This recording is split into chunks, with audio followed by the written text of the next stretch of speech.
जय हिंद दोस्तों। तो आज बात करते हैं सीआरपीएफ के बारे में। सीआरपीएफ की जॉब कैसी है, इसमें कितनी छुट्टी मिलती है, कितनी सैलरी मिलती है, सीआरपीएफ की ड्यूटी कहाँ है, बिहार भारत के किन किन राज्यों में इसकी ड्यूटियां करनी पड़ती है। तो चलिए डिटेल्स में सारी जानकारियां देंगे, लेकिन स्टार्ट करते हैं। CRPF central reserve police force इसका फुल फॉर्म है, जो एक पार्ट है CAPF central arm police force का।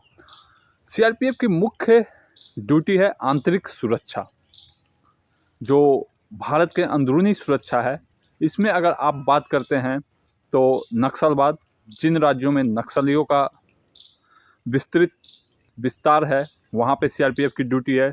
जैसे झारखंड हो गया, छत्तीसगढ़ हो गया, आसाम हो गया, उड़ीसा हो गया, महाराष्ट्र हो गया, इन राज्यों में नक्सलियों का, बंगाल में भी कुछ कुछ है, बिहार में है, इन राज्यों में है। तो एक तो हो गया नक्सलवाद, दूसरा है आतंकवाद।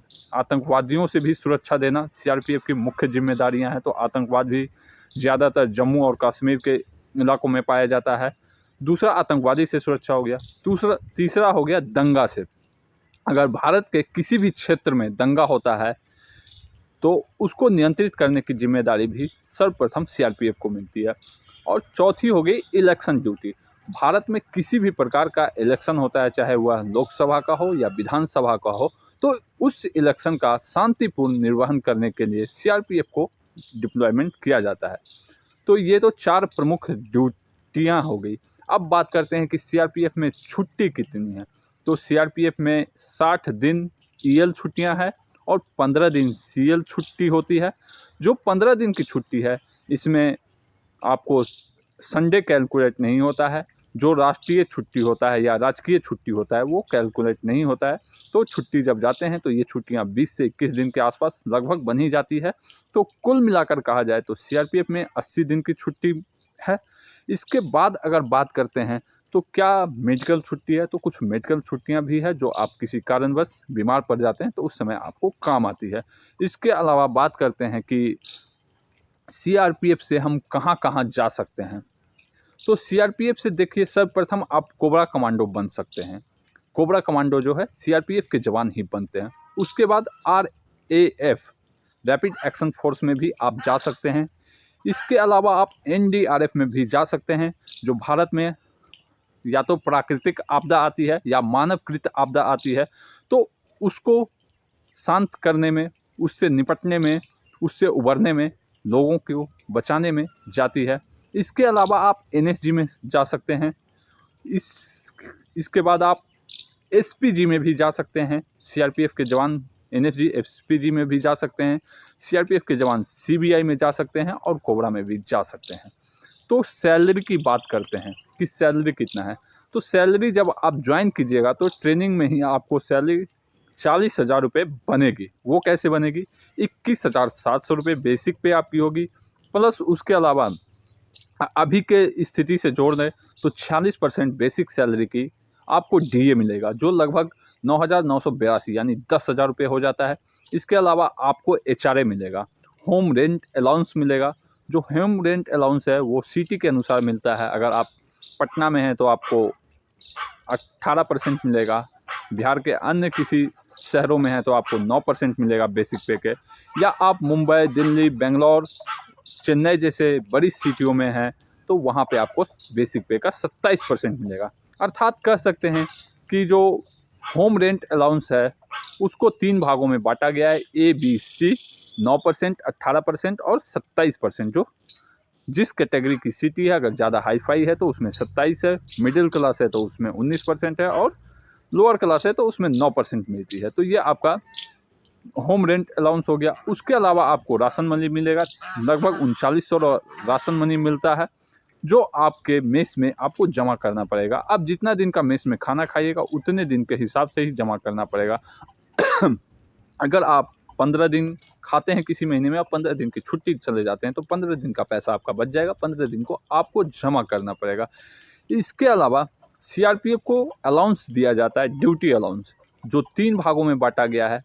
फर्स्ट भाग जो है 17,300 है, जो अति संवेदनशील इलाकों में मिलता है, जहाँ पे बहुत ज़्यादा खतरा हो या वहाँ पे बहुत ज़्यादा आतंकवाद, नक्सलवाद का अति हो।